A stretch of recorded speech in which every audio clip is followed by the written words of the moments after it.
NBC revealed that Steve is with his son, Tripp Dalton, but there is a big hurdle to tackle. How can Steve prove that Tripp is telling the truth?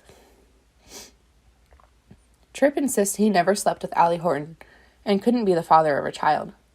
But there's no denying that Tripp shares DNA with Henry.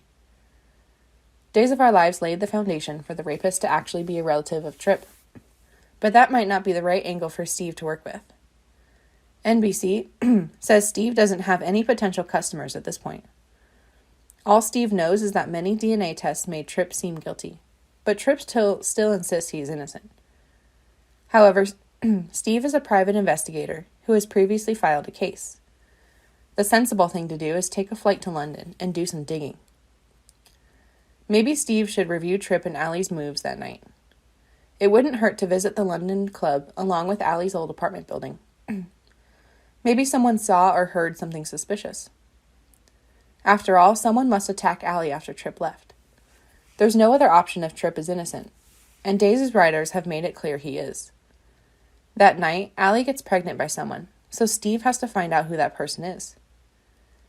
It would be a good idea if the club's baristas were still here. Steve can also talk to the former landlord and Allie's neighbors.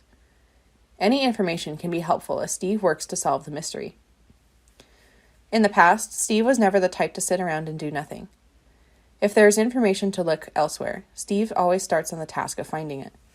He leaves no stones behind and is often ready to travel around the world. Will Steve arrive in London as early as part of the investigation? Could Steve find some clue to Allie's true attacker, or at least something that indicates Tripp's innocence? Charlie may be exposed as the culprit, but it's nice to see Steve searching for answers and trying to connect the dots. NBC says there will be more excitement ahead when the rest of this Days of Our Lives plot unfolds. Thanks for watching. Goodbye and see you again.